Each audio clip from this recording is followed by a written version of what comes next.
François Carré, bonjour. Bonjour. Tu es médecin cardiologue du sport. Tu te bats pour le sport santé depuis combien? 40 ans? Un peu plus de 40 ans, 41 Un peu plus de 40 ans. Et tu es président d'un collectif dont on va parler, le collectif pour une France en forme.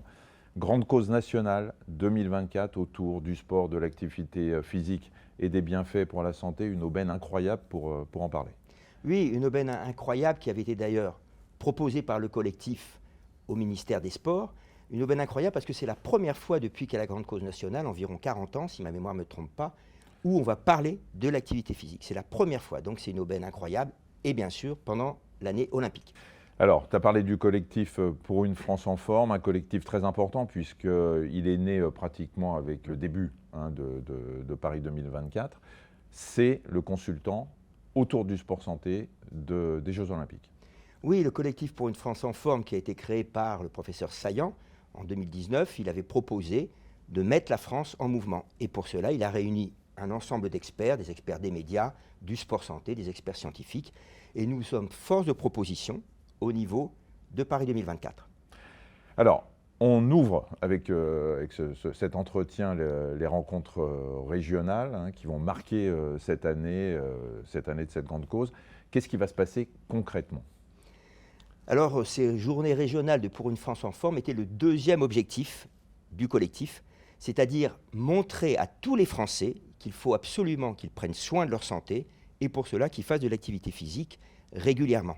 L'idée est donc d'aller dans chaque région pour proposer sur une journée des informations, le matin sous la forme d'un colloque et l'après-midi sous la forme d'animation. Ça peut être l'inverse, on inverse le matin ou l'après-midi.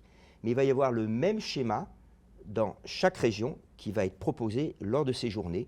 Le but étant de montrer que oui, le logo de la grande cause nationale, bouger 30 minutes d'activité physique par jour, c'est pour tout le monde.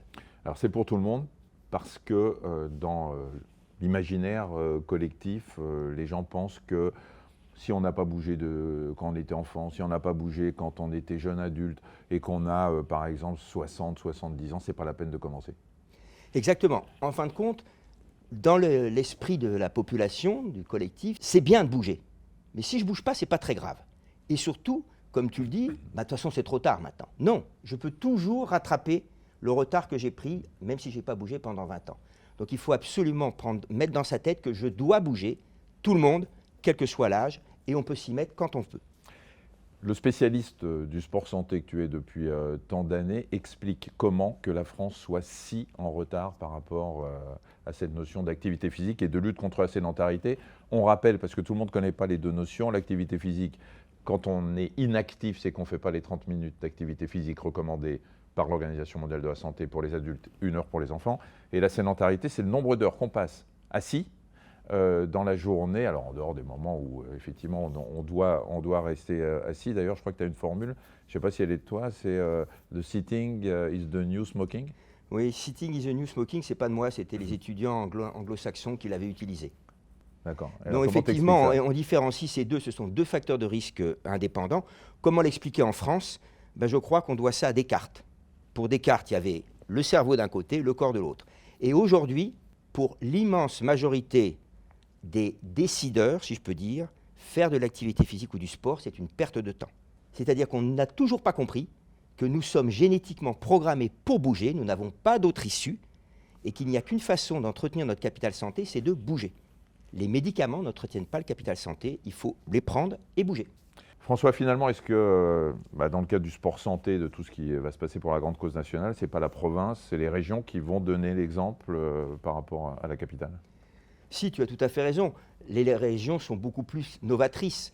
Par exemple, je prends dans les Hauts-de-France un professeur d'éducation physique et sportive qui propose à ses élèves en difficulté lors des cours d'éducation physique et sportive de faire des cours de rattrapage comme il y a les cours de rattrapage en mathématiques. Cette idée a été proposée à Paris à l'Éducation nationale. La réponse a été c'est trop compliqué. Ça marche dans les Hauts-de-France, pas à Paris. Maintenant, si je regarde une autre région, la région du sud-est de la France, Azur Sport Santé, qui propose à des malades coronariens de faire de l'activité physique et montre que ça coûte moins cher au niveau médicaments que ceux qui n'en font pas. Donc, ces journées vont permettre aux régions de s'exprimer en proposant ce qu'elles ont mis en place. Et quand on voit tout ce qu'elles vont proposer, je crois que ça va être une très belle leçon pour Paris. Dernière question, est-ce que le professeur François Carré est optimiste?